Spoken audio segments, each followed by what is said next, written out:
आज आपण बघणार आहोत दुधी भोपळ्याच्या पुऱ्या। तर दुधी भोपळ्याची भाजी मुलं खायला नको म्हणतात, तर असा दुधी भोपळा खिसून पुऱ्या करून दिल्या तर मस्त आवडीने खातील। तर इथे आपण दुधी भोपळ्याची साल काढून हा खिसून घेतलाय। तर हे बघा मस्त खिस तयार झालेला आहे। आता यामध्ये ना आपण मसाले घालून घेणार आहोत।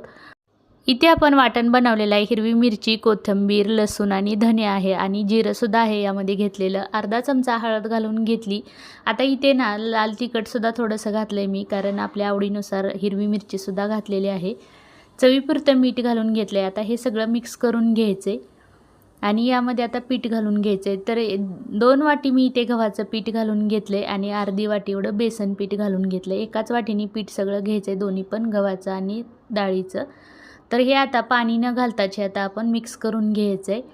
तर जेवढा आता कणकेचा गोळा होईल तेवढं हे मिक्स करून घ्यायचं आहे पाणी न घालताच, कारण दुधी भोपळ्याला पाणी सुटतं। तर बघा अजिबात पाणी लागलेलं नाही, आपण त्याच दुधी भोपळ्याच्या ओलाव्यामध्ये हे पीठ मिक्स करून घेतले। आता पीठ सगळं तयार आहे, लगेच आपण पुऱ्या लाटून घेऊया। तर थोडंसं मी इथे पिठीला पीठ घेतलेलं आहे आणि पुऱ्यांना असं पीठ लावलेलं आहे। तर आता तेलसुद्धा आपलं गरम झालेलं आहे, लगेच ह्या पुऱ्या तळून घ्यायच्या। मस्त पुऱ्या तयार होतात। याला कोण कोण दुधी भोपळ्याचे घारगे किंवा दुधी भोपळ्याच्या मसाला पुऱ्यासुद्धा म्हणतात आणि 4 ते 5 दिवस छान राहतात, टिकतात सुद्धा प्रवासात न्यायला।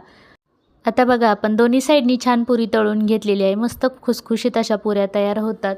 तर आता ही पहिली पुरी तळलेली आहे, आपण सगळ्या पुऱ्यासुद्धा लाटून घेतलेल्या आहेत आणि आता दुसरीसुद्धा पुरी लगेच तळून घ्यायची।